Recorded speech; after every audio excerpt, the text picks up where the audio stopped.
Alah bang, kenapa sedih-sedih ni? Kita kan dah nak raya. Sepatutnya kita kena happy-happy. Enjoy. Macam mana aku tak sedihnya?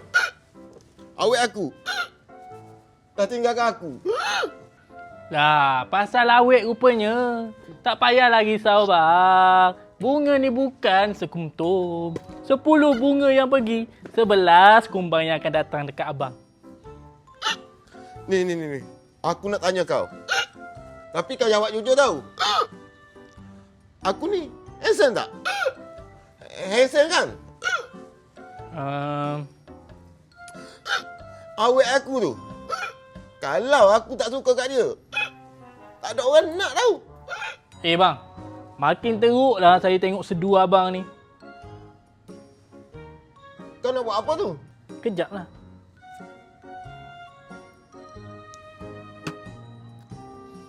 Mak saya cakap, kalau letak tisu basah atas dahi ni, sedu hilang. Ya. Iya. Alah. Aku nak pergi kemah sebelah sana pula. Alah bang, tak payah risaulah pasal awet abang tu.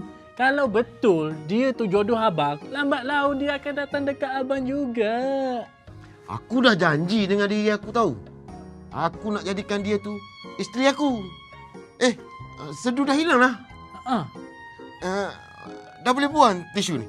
Mak saya cakap kalau sedu dah hilang, boleh buang.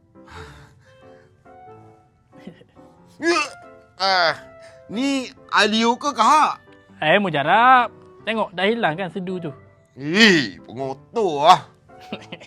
Alah, marah pula. Abang. Tadi abang ada tanya saya pasal abang handsome ke tak kan? Ya. Saya tahu macam mana nak jadikan abang handsome. Macam mana? Tapi abang kena buat pasport dulu. Kau jangan nak ajar aku pergi buat plastik sabri Haram.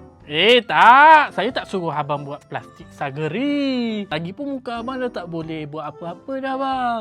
Grinder pun tak load. Kau ni, bagi kau sikit-sikit udahlah. Alah, makin marah, makin comel pula abang ni. Bang, saya suruh abang buat pasport tu sebab saya nak suruh abang terbang ke India. India? Buat apa? Kat sana kan bang, ada seorang mamat ni, dia paling handsome dekat India. Saya rasa kalau abang pergi India, boleh mengalahkan kehandsomean dia. Ya? Ya. Siapa dia tu? Ada gambar? Tengok. Ada. Kejap, saya tunjuk dekat abang. Ni bang, saya letak sebelah muka abang Hai. Dia ni bang, number 1 di India. Nama apa dia tu? Dia ni orang panggil Justin Bieber India bang. Justin Bieber India ni. Muka macam ni bang. Saya rasa muka abang lagi handsome. Macam mana bang? Pergi India Kalau macam tu, esok aku pergi India. Jangan besok bang. Raya dah nak dekat ni. Kedai kita dah ramai customer masuk cari kasut untuk hari raya. Kau kada, kau urus lah. Bang, 5 cawangan bang. Seksyen 7, Seksyen 16, Shah Alam, Puncak Alam, Kajam, Rantau Panjang, Kelantan. Tak cukup tangan bang, saya seorang. Kalau macam tu, besok kau cari pekerja. Tambah setiap cawangan. Cari pekerja? Tambah pekerja ni dekat semua cawangan? Ya. Boleh bang. Abang pergi India lepas raya Okeylah, lepas raya lah aku pergi. Terbaik bang. Okey? Okey, dah. Pergi buat kerja sebelah sana pula. Okey bang. Macam ni lah, happy-happy.